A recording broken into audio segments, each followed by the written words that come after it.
নমস্কার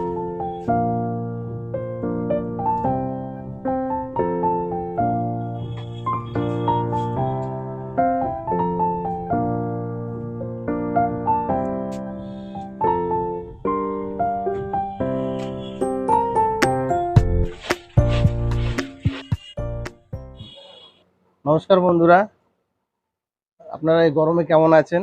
আশা করি ভালোই আছেন। আমরাও ভালো আছি। তা বাবা আজ বাজার থেকে এই হাঁসের মাংস নিয়ে এসছে। হাঁস, গোটা হাঁসই ওর বাজার থেকে কেটে নিয়ে এসছে। কেটে বলতে পশম ছাড়িয়ে নিয়ে এসছে। আমিও এর আগের দিন দেখেছেন চীনা হাঁস আর আপনার বরান মুরগি পশম ছাড়িয়েছিলাম। আজকে আর দেখালাম না, আমি বললাম বাবা বাজার থেকে ছাড়িয়ে নিয়ে এসো। তো আমাদের বাজার থেকে পশম ছাড়িয়ে দেয়, পশম টশম তুলে পরিষ্কার করে দেয়। তা আমি বললাম বাবা পছন্দ টছন্দ ছাড়িয়ে নিয়ে এসো, আমি বাড়িতে পিস করবো ওখানে। তা বাবা সকালবেলায় বাজার থেকে এই হাঁসের মাংস নিয়ে এসছে, হাঁস নিয়ে এসছে।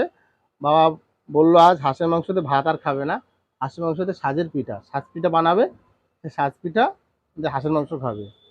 তা মাংসটা পিস করি, পিস না করে তো চাপড় দিয়ে কাটা হবে, আগে পিসটা করে নিই, কেটে নিই একটু।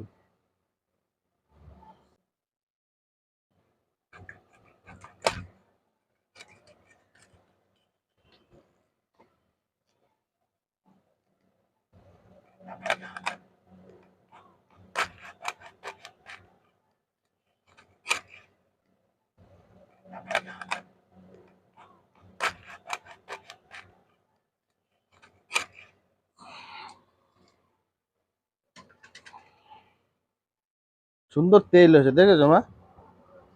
চর্বিটা কি মোটা! হ্যাঁ, ছালটা কত মোটা দেখেছেন বন্ধুরা?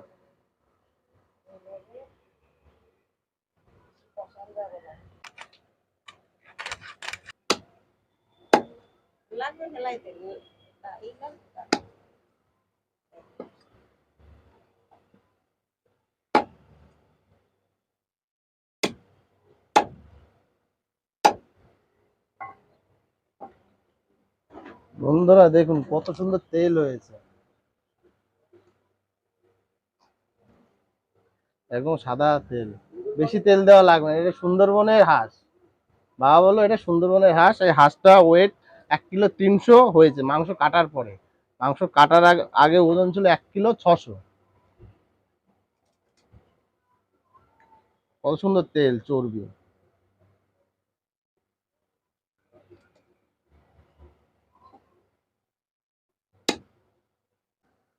বন্ধুরা দেখেন কি চর্বি হয়েছে, কি তেল হয়েছে, দেখেন কত মোটা চর্বি। খাসির মাংস ফেল, এই দেখুন কত বড় সুন্দর চর্বি হয়েছে। বেশি তেল দিতে দেবে না মা, মাংসতে বেশি তেল দেবা না, একদম তেল গলে যাবে। একদম অল্প তেলে রান্না করবা। হ্যাঁ, কম কষাতে হবে, এত মোটা চর্বি। বন্ধুরা, মাংসের জন্য যে মশলাগুলো দেব: হুম। রসুন, কাঁচা লঙ্কা, আদা, জিরা, গরম মশলা, ধনিয়া দেব, নুন হলুদ তো দেবই, টমেটো, পেঁয়াজ, আর এইটা চই ঝালটা দেব, আলু দেব, ধনিয়া, জিরা বেটে নিচ্ছি।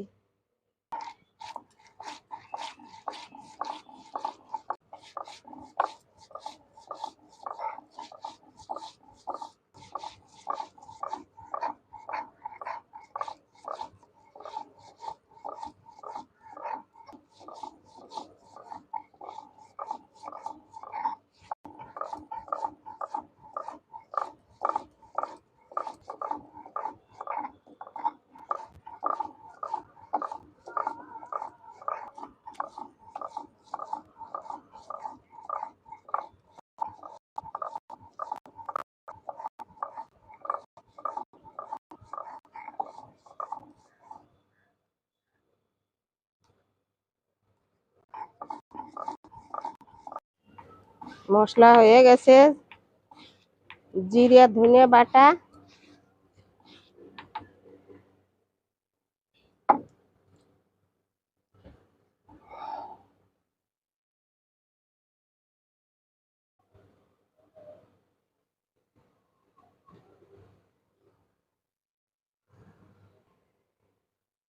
লঙ্কা আর আদা একসঙ্গে বেটে নেব। পাকা কাঁচা লঙ্কা,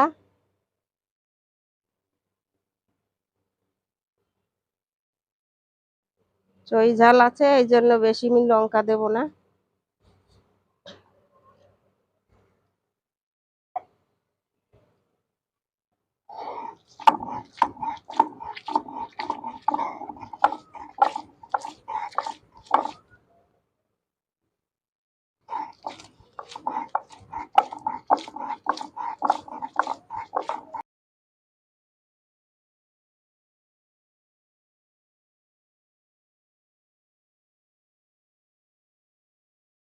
লঙ্কার আদা বাটা হয়ে গেছে, আমি তুলে নিচ্ছি এখন। এরপরে রসুনটা বাটবো।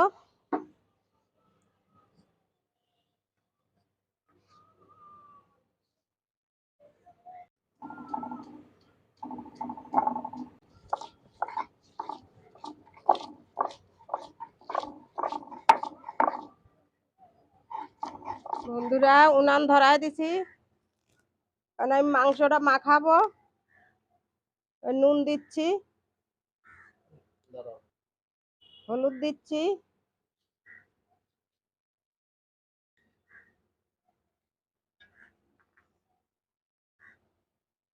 লঙ্কার আদা,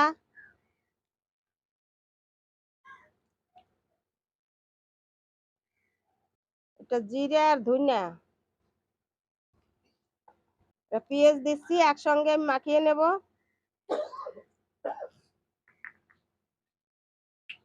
এখন আমি মশলা দিয়ে মাখিয়ে নেবো একসঙ্গে। সরষের তেল,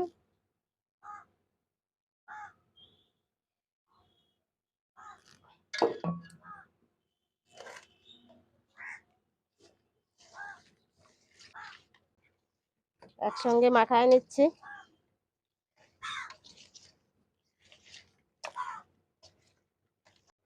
তেল দিয়ে দিচ্ছি, সরষের তেল।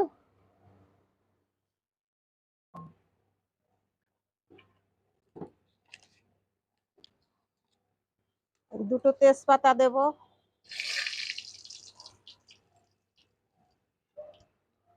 জিরে ফোড়ন দেব,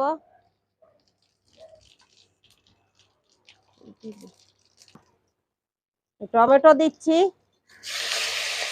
ফোড়নে শুধু টমেটোই দেবো, পেঁয়াজ কাঁচা পেঁয়াজ দিয়ে দিচ্ছি মাংসটাকে মাখাইয়ে।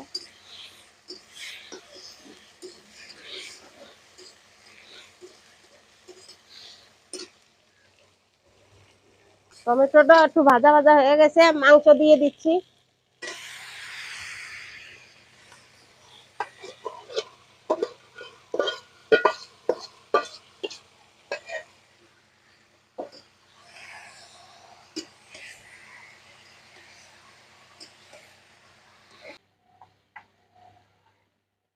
আলুগুলো দিয়ে দিচ্ছি আমি,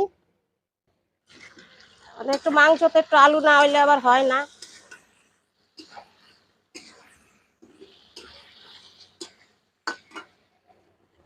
গরম জল করছি, গরম জল দিয়ে দিচ্ছি।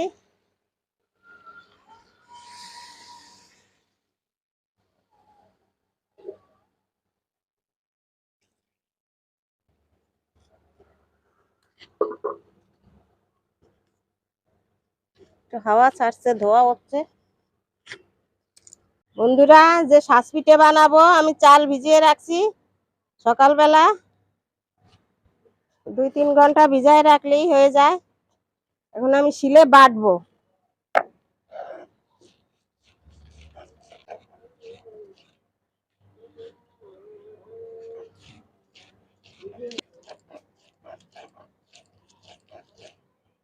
চালটা ভেজছে সুন্দর। ঢেকিতে করা যায় না? ঢেকি আমাদের তো এখানে নেই। দেখি বানাতে ঢেকিতে করলে ভালো আর হ্যাঁ, পিঠা হলে ভালো। বেশি মিহি বানান লাগবে না, একটু দানা দানা থাকলেও হবে।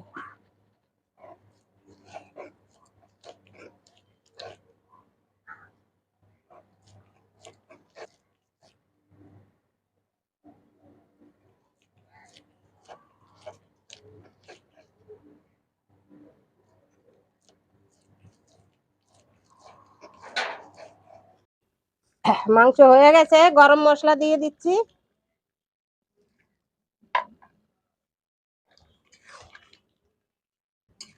এদিকে পিঠের সাজ বসায় দিছি, আগুন ধরায় দিছি। এই যে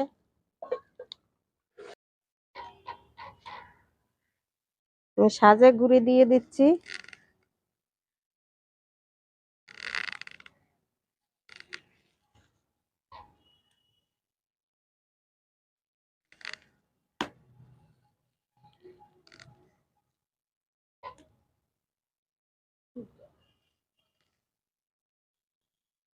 চালটা বেটে নিছি।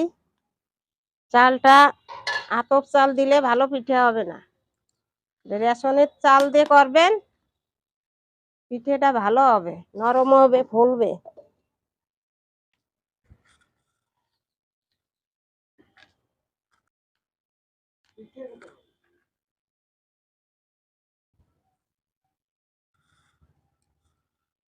দেখেন কত সুন্দর ফুলে গেছে, কত সুন্দর উঠে যাচ্ছে দেখেন। হ্যাঁ, একটু সাজে একটু তেল দিয়ে নেবেন, ভালো উঠবে।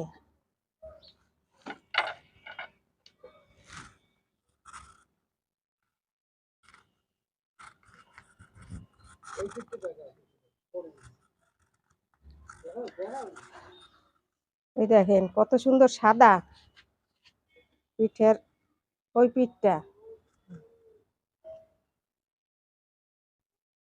ফুলছে কত সুন্দর। এর দুধেও ভিজাইলে সুন্দর নরম হয়ে যাবে। আতপ চালের হইলে ও হবে না, নরম হবে না। সাজের পিঠে দিয়ে মাংস মাংস দিয়ে খাচ্ছি, হাঁসের মাংস। এর টেস্ট না খাইলে বুঝতে পারবেন না। দেখেন পিঠাটা কিরকম হয়েছে, কি সুন্দর ফুলছে, কোনো পড়ে নাই, একদম সাদা ধপধপ করে, এত সুন্দর পিঠে হয়েছে।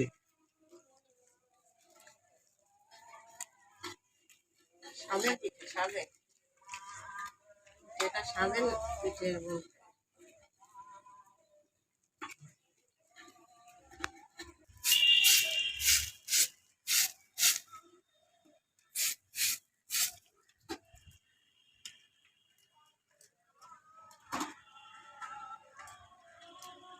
এত সুন্দর গলে গেছে মাংস, না হাড়িতে ছাড়াই যাচ্ছে ধরার আগে। কাঠের জালে রান্না হয়, স্বাদই আলাদা।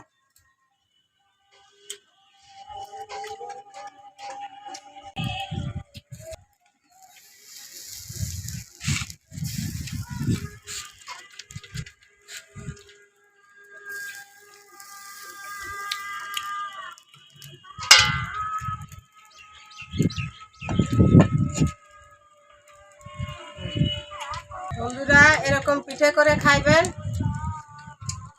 সাজের পিঠা। দেখেন কত সুন্দর ফুটছে, কাঠের জাল তো চটপট করে ফুটে, একটু ঢাকা দিতে হবে।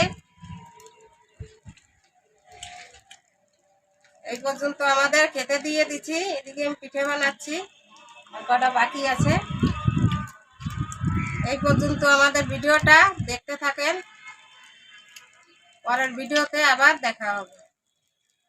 সাবস্ক্রাইব করবেন অবশ্যই।